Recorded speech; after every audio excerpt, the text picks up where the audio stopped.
Bonjour mes amis, c'est avec plaisir aujourd'hui que je vous présente un aperçu sommaire du programme de l'ère nouvelle du Québec.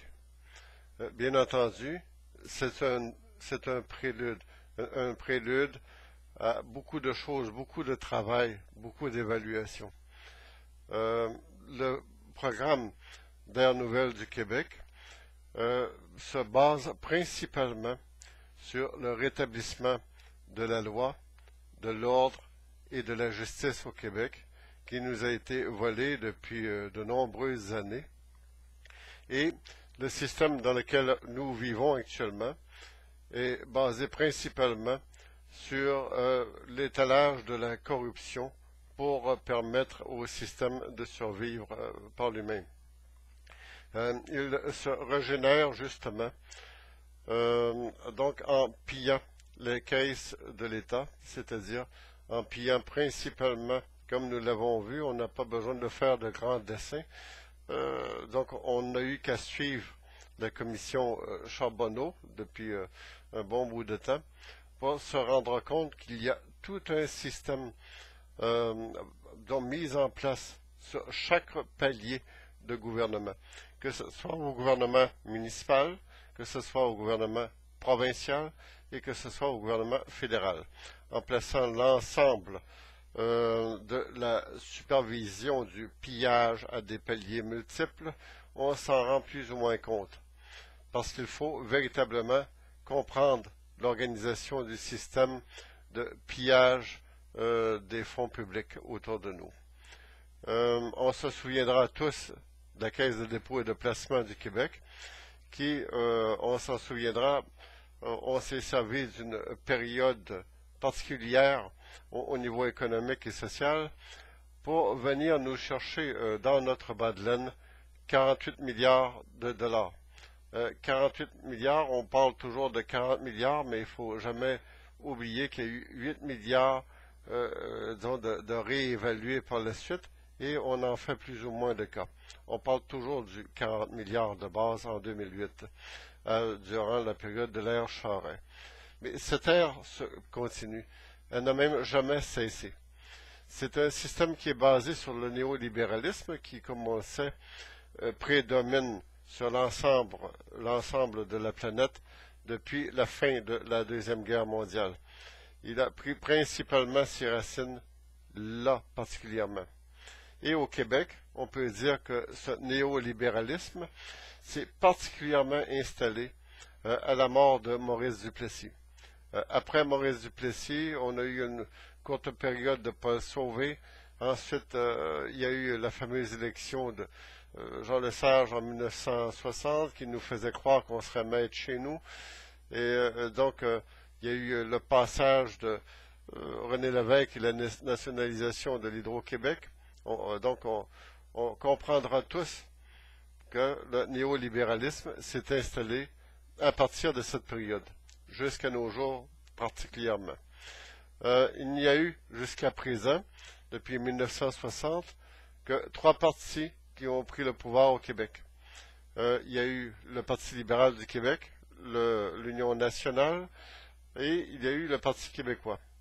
Durant toute cette longue période, rien n'a été fait pour redonner un certain plan social, un plan d'ensemble pour mieux gérer l'ensemble du territoire. C'est ce qui a permis des initiatives parfois malheureuses, comme nous l'avons vu, autant au niveau municipal, on a vu disons, les mandats de Gérald Tremblay, un ancien libéral.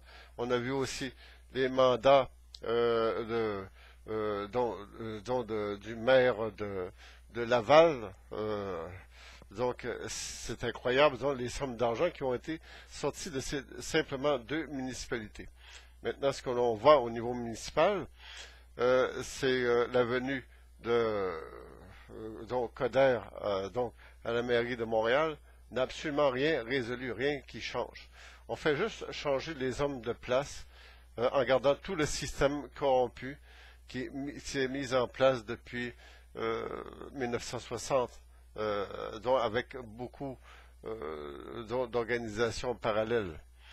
Ce qu'il faut comprendre, c'est que l'élection de Jean Charest a marqué comme une espèce d'accélération du processus d'éparpillement des ressources du Québec dans les poches d'un petit groupe. C'est-à-dire qu'on a éparpillé ici et là sur l'ensemble des petits amis, mais ils ont un groupe de petits amis qui ont empoché plus que d'autres et puis que ça sert extrêmement bien. Ça a tellement été gênant à un moment donné qu'il y a un certain Arthur Potter qu'on a fait croire qu'il était mort et qui aujourd'hui rit de nous à pleine gorge, assis dans un édifice à l'air conditionné, dans un paradis fiscal que vous connaissez tous, les îles Caïmans, bien à l'aise, fort probablement, et il vit très bien, croyez-moi.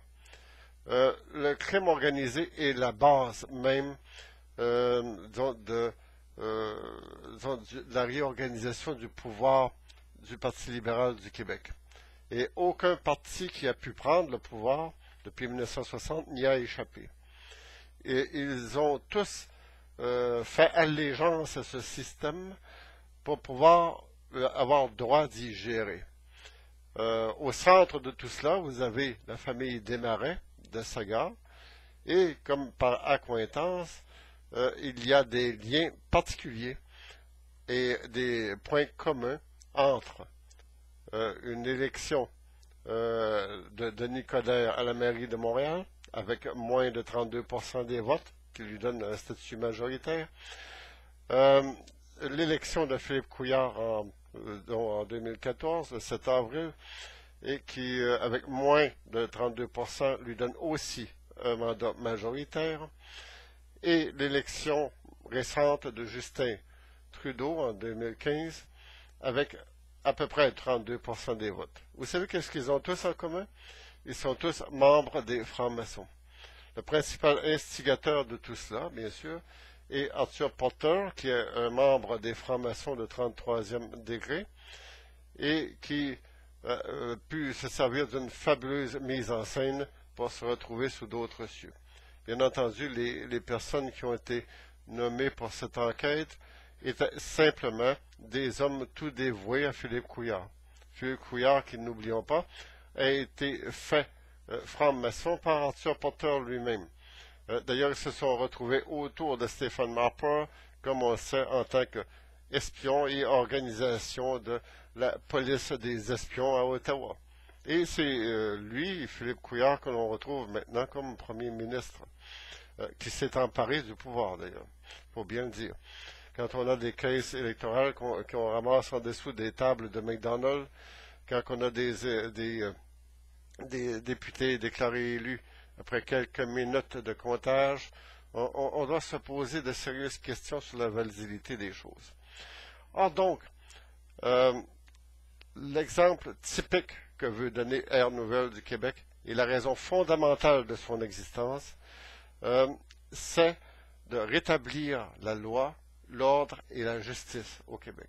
On ne peut rien du tout faire, peu importe le parti que vous élirez au sommet de la pyramide, vous ne pourrez absolument rien faire si vous ne rétablissez pas la vérité. Et la vérité libère. L'ordre, la loi et la justice nous donnera comme mandat de bannir le Parti libéral du Québec et le considérer comme organisation criminelle en tant que gouvernement légal. Nous ferons mettre en état d'arrestation tous ces dirigeants et une enquête publique aura lieu pour jusqu'avant l'ère Charest. Charest lui-même devrait se retrouver en procès avec l'Air Nouvelle du Québec au pouvoir.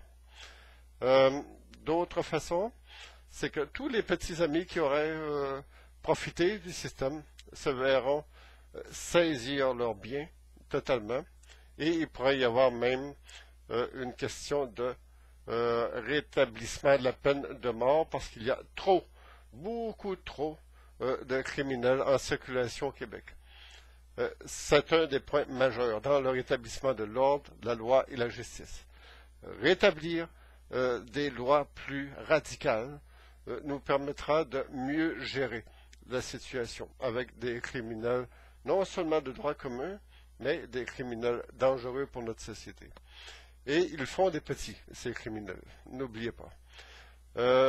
Donc, au niveau de la lutte contre le crime organisé, qui va devenir un des points majeurs du rétablissement de l'ordre, la loi et la justice, la lutte contre le crime organisé ne peut pas se faire autrement qu'en envoyant en prison les politiciens criminels qui les ont permis de fonctionner en toute légalité et avec des lois derrière eux pour les protéger.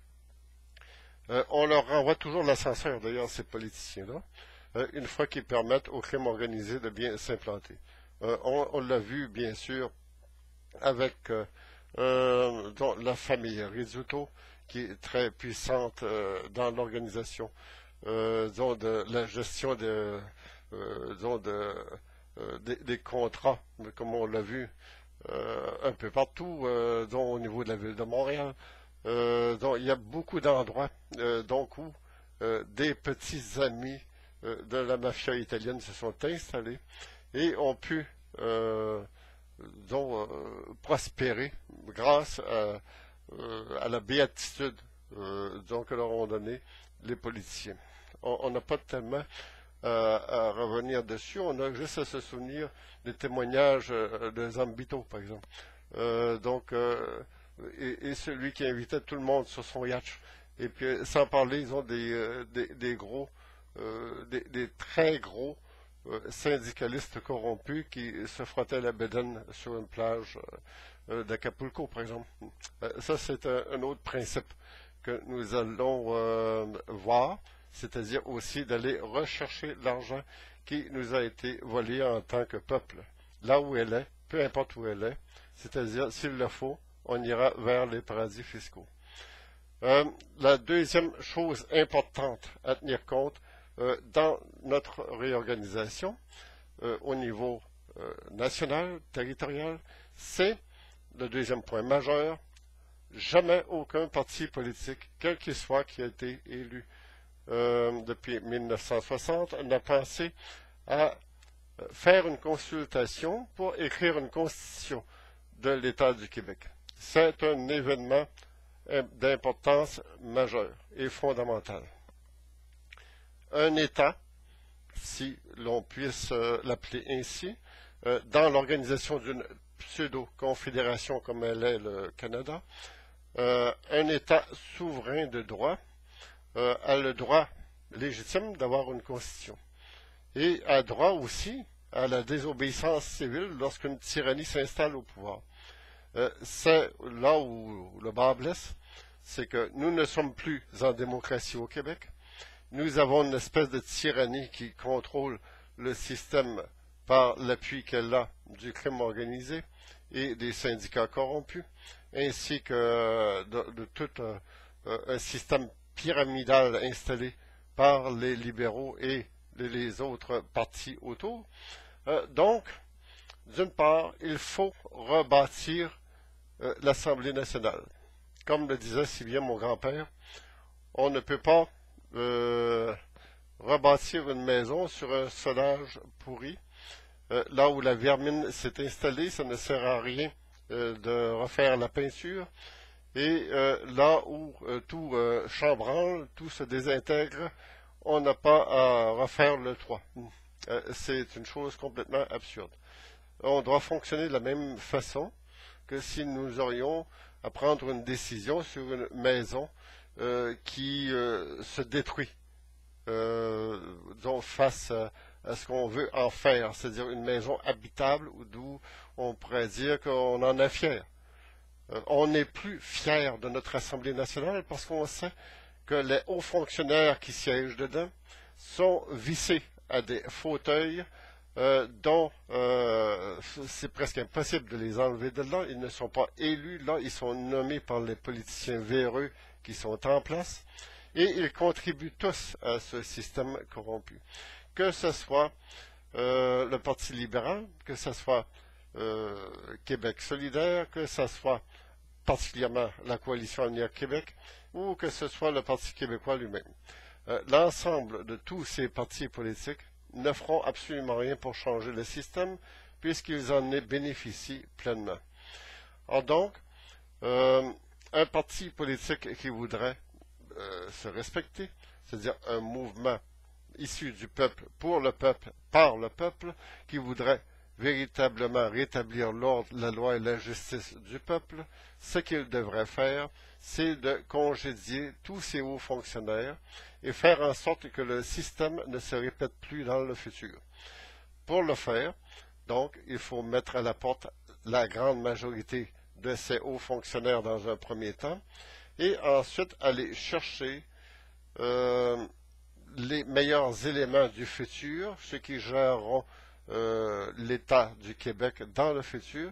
Ces meilleurs éléments, on peut aller les chercher à l'université, chez nos jeunes, même s'ils n'ont même pas encore l'encre de déposer sur leur diplôme, on discute avec eux pour embaucher les meilleurs éléments et ensuite on compose en utilisant une agence que le gouvernement ferait pour gérer l'appareil de l'État, c'est-à-dire se donner des moyens, donner des travailleurs qui vont être des fonctionnaires, mais qui fera en sorte que nous n'aurons plus à indexer au coût de la vie les fonds de pension. C'est une chose fantastique de voir comment le système nous pille et nous vole actuellement. Les fonctionnaires de l'État, lorsqu'ils prennent leur retraite, leur fonds de pension est indexé au coût de la vie.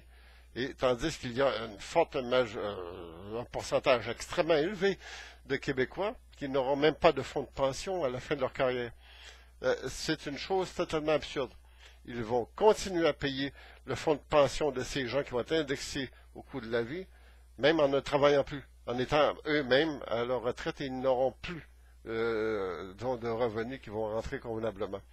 Déjà, on voit se profiler une crise économique majeure en provenance des États-Unis et du monde entier autour de nous. Et les politiciens véreux, autant à Ottawa qu'à Québec, nous disent on se serre la ceinture, mais eux, ils ne se l'ont jamais serré la ceinture. Ils s'en payent du bon temps. Hein? Et tandis que vous en payerez jamais du bon temps. Vous allez avoir toute la misère du monde, une fois rendu à 65-70 ans, de pouvoir gérer vos affaires. Vous achetez simplement de la nourriture. Il y a une crise alimentaire mondiale qui se prépare autour de nous. Et vous croyez qu'un simple changement de parti au pouvoir à Québec ou à Ottawa va amener des résultats là-dessus? Jamais. Ce ne sont pas des magiciens. Ils le savent très bien. Ils savent très bien ce qu'il s'en vient, mais ils vont continuer de vous mentir. Rétablir l'ordre, la loi et la justice, c'est de parler de vérité aussi, et d'aller chercher les éléments qui font qu'on va comprendre qu'est-ce qui se passe de façon réelle. Au départ, nous devons faire la lutte au crime organisé, faire la lutte aux sociétés secrètes qui contrôlent l'appareil de l'État, c'est-à-dire les francs-maçons et les Illuminati qui sont liés avec eux, et faire en sorte que ça ne se répète plus. On n'a qu'à se donner des lois qui vont faire en sorte que ça ne sera pas une chasse aux sorcières, mais que la possibilité pour ces gens-là de revenir avec une poigne solide dans l'appareil de l'État soit extrêmement difficile. On peut leur mener la vie dure, et c'est très compréhensible. On l'a vu dans de nombreux États, quand il fallait mener la vie dure aux bolcheviks et aux communistes à certaines périodes de temps dans le passé, à l'époque de la guerre froide. Les gens n'hésitaient pas et ils avaient des résultats. Que ce soit en Amérique du Sud, que ce soit en Europe, ou prenez le continent que vous voulez, les gens devaient s'organiser pour lutter efficacement pour garder en main les leviers de leurs États respectifs.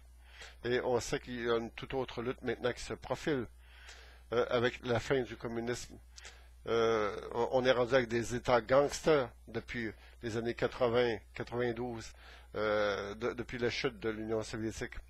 D'une certaine façon, la concurrence entre ces deux-là bénéficiait à beaucoup de pays, mais on ne la rétablira pas pour autant.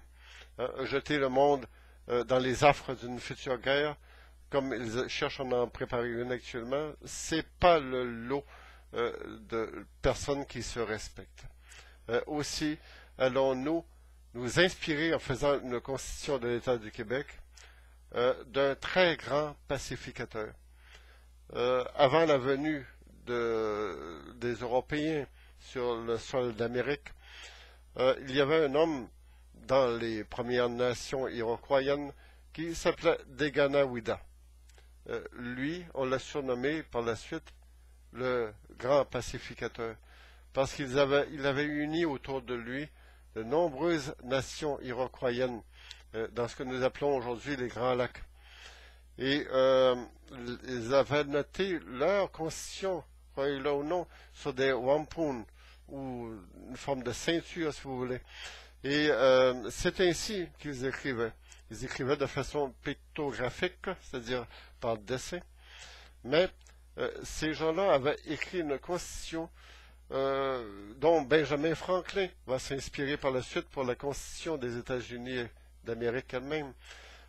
Vous savez, we the people, nous le peuple, ça fait partie du début de cette constitution, parce que déjà on parlait du peuple des Premières Nations, du peuple de ceux qui vivaient sur cette terre bien avant l'arrivée des Européens. Donc, on a à tenir compte d'un projet social franco-amérindien ici au Québec. On a à tendre la main dans un projet commun avec les Premières Nations et la nation métissée du Québec sur ce grand projet de constitution. Il ne s'agit pas nécessairement comme qui dirait, foutre le camp du Canada à 2 pieds, 2 mains. Remarquez que ça aura beaucoup d'allure, beaucoup de sens. L'idée c'est de renforcer la constitutionnalité du Québec, que ce soit au titre d'un État indépendant ou que ce soit au titre d'un État associé au Canada, comme l'avait pensé René Lévesque. Mais le message s'est perdu. Vous savez, on attend toujours le moment parfait. Il ne viendra jamais le moment parfait, surtout si vous utilisez un référendum pour faire accepter telle ou telle chose. Vous allez avoir tellement d'ennemis contre vous que vous ne réussirez jamais à faire passer un référendum. Là-dedans, nous sommes encerclés, nous sommes, comme qui dirait un bon Québécois, dans le caca jusqu'au cou, ici. T'sais. Et comment croire qu'on peut s'en sortir donc en faisant confiance à tous et chacun dans ce domaine-là? C'est complètement faux. On a vu qu'aux dernières élections, il y a même des gens du Manitoba et de l'Ontario qui sont venus voter chez nous ici. Est-ce qu'on fait ça, nous? Est-ce qu'on veut se mêler de les affaires, mettons, de la Colombie-Britannique? On n'a rien à faire là-dedans. Donc, mais pourtant, ils tiennent beaucoup à nous. Vous savez, ils nous aiment beaucoup. Donc, ils nous envoient des gens pour venir voter chez nous. Quand est-ce qu'on va finir par se mêler de ces affaires? On a vu tout récemment le premier ministre du Nouveau-Brunswick venir nous dire qu'est-ce qu'on doit faire ou pas, tu sais, avec le fameux oléoduc. De quoi il se mêle? On est chez nous ici. Il n'y a rien à faire là-dessus. Sur ce point, Denis Coderre mérite une certaine félicitation. Au minimum, ça. Pour le reste, on passera. Donc, on vient de parler du rétablissement de l'ordre, de la loi de la justice, ça c'est la priorité. Ensuite, la Constitution de l'État du Québec, ça c'est fondamental. Le troisième élément, et vous allez le voir, l'immigration, extrêmement fondamentale. Ce que, depuis tout temps, donc Philippe Couillard, dès qu'il a été élu, ça fait partie de son projet. Noyer le Québec dans cette confédération canadienne qui n'en est pas un. Il est important pour eux, et c'est la même chose. On a vu tout ce remue-ménage en Europe. Vous savez qu'il y a des millions et des millions de réfugiés qui se dirigent vers l'Europe. Maintenant, l'État islamique est rendu à 350 kilomètres de l'Europe, en s'installant comme ils le font en Libye. Ils sont puissamment armés, ils reçoivent des millions de dollars d'aide financière par jour pour s'armer et puis entraîner de jeunes personnes qui partent de l'Europe un peu partout. Ce sont des mercenaires bien payés par l'Arabie Saoudite, par Israël et les États-Unis, en partie de la France aussi, puis d'autres. Vous savez ce que cherchent les présidents d'Europe hein, dans cette affaire de migration? C'est d'avoir de la main-d'œuvre à bon marché. Et c'est la seule chose qui les intéresse. C'est d'avoir des bras et des jambes qui s'en viennent chez eux parce qu'il manque de travailleurs, faire baisser les salaires. Ce sont des administrateurs financiers, ces gens-là. Hein, ils sont à la solde des États-Unis et des Illuminati et des francs-maçons aussi. L'idée, c'est de gérer pour aller chercher le maximum de profit. On évalue l'être humain en termes de profit qu'il nous donne et non pas par sa valeur spirituelle. On va chercher le matériel dans les humains qu'on transporte comme des moutons à l'abattoir, mais les moutons sont conduits par des loups. Au milieu du troupeau de moutons, nous retrouvons des djihadistes qui s'en viennent ici.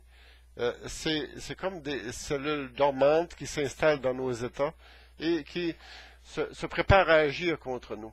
Justin Trudeau le sait parfaitement. Il est parfaitement conscient de tous ces risques et périls dans lesquels il vient d'amener sa promesse électorale parce qu'il a été chercher de l'argent dans les mains des musulmans. Justin Trudeau, qui est membre d'une loge franc-maçonne puissante, hein, et au même titre que Philippe Couillard, son père, Pierre-Éliott Trudeau, en était membre aussi. Ils sont tous liés ensemble. Et vous savez que les djihadistes font partie d'une certaine société secrète. Ce sont des satanistes, ces gens-là. Pour eux, tuer quelqu'un, couper la tête de quelqu'un, ça fait partie d'une espèce de messe, de cérémonie. Une forme de cérémonie mortuaire, mais vous savez, pour eux, c'est cela. Donc, on n'évalue pas plus que ça la situation. On a choisi entre se laisser envahir par ces gens-là en ne bougeant pas et on va mourir en tant que peuple rapidement. Rapidement, ils vont s'installer aux commandes, ils vont faire venir le reste de leur famille, ils vont nous submerger. Et quand ils seront suffisamment nombreux, ils vont faire changer les lois chez nous. Très rapidement, on n'aura plus le droit de faire chanter de la musique de Noël, mettons. Très rapidement, ils vont essayer d'éliminer le maximum d'églises catholiques ou de lieux de culte chrétiens dans les grandes villes pour s'installer davantage avec leurs mosquées, leurs minarets, même en hiver, ça n'a pas d'allure, mais ils vont quand même le faire, parce que pour eux, c'est un symbole de puissance. D'ailleurs, ils le disent partout en Europe. Ils sont venus ici pour y rester. Et ce sont des réfugiés. Et n'oubliez pas, un réfugié, on est capable de leur dire, regardez là, votre pays, la guerre est finie. Allez, bonjour, bye bye, vous êtes partis. On reprend ce qu'on vous a prêté. Vous aviez des emprunts, c'est bien de valeur, mais emmenez votre expérience chez vous, d'où vous venez. On n'est pas obligé d'être le pourvoyeur de gens qui ont fui une zone de combat. On peut les aider pendant X temps, mais quand que leurs problèmes sont résolus, ils s'en retournent. Regardez ce qui est arrivé au Kosovo. Les musulmans qui se sont installés là sont venus en grand nombre. Maintenant, ils ne veulent plus partir. L'ONU, qui est à la remorque des vendeurs d'armes un peu partout dans le monde, les crimes organisés, l'ONU leur donne le droit de se créer un État dans l'État au niveau de la Serbie. Oui, c'est noyauter des États pour mieux les contrôler de l'intérieur.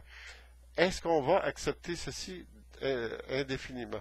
Il faut se donner un pouvoir, disons, au niveau de l'immigration, puis arriver pour dire, bien, regardez, là, les promesses de Justin Trudeau avec nous, ça ne tient plus. Maintenant, vous faites partie, vous êtes sur le territoire d'un État libre, indépendant, et souverain ici. Ça s'appelle le Québec. Eh bien, malheureux pour vous, mais vous êtes né sous une mauvaise étoile quand vous avez accepté de venir ici sous le signe de Justin Trudeau. Malheureux pour vous, mais vous en retournez maintenant que la guerre est finie chez vous. Que ça prenne 1 an, 2 ans, 5 ans, quand ça sera fini, ça sera fini. Et puis on leur dit bye bye, vous êtes partis. Ensuite, autre élément important du programme de notre parti, l'Air Nouvelle du Québec, c'est l'écologie. L'écologie, comme on le voit, aurait pu être totalement massacrée par le plan Nord de Jean Charest. D'ailleurs, Philippe Couillard cherche par tous les moyens à le rétablir. On a vu qu'est-ce qui est arrivé avec l'île d'Anticosti. On a voulu promouvoir l'industrie pétrolière, on a donné des subventions à des amis, maintenant ça ne marche plus. Vous savez, à force de donner des subventions à gauche et à droite, ils vont finir par dire qu'ils sont pauvres. Et il y a des gens qui vont le croire. Donc, l'austérité, c'est basé sur l'appauvrissement des richesses, et c'est totalement faux. Le Québec est toujours aussi riche qu'avant. C'est juste le fait qu'il est extrêmement mal administré et que on prend des décisions illogiques, surtout sur le plan de l'écologie. L'affaire de l'île d'Anticosti en est un exemple fameux. Vous savez, l'idée de construire des autoroutes pour des entreprises chinoises pour aller chercher des matières premières dans le plan Nord, c'est rien de plus absurde que ça.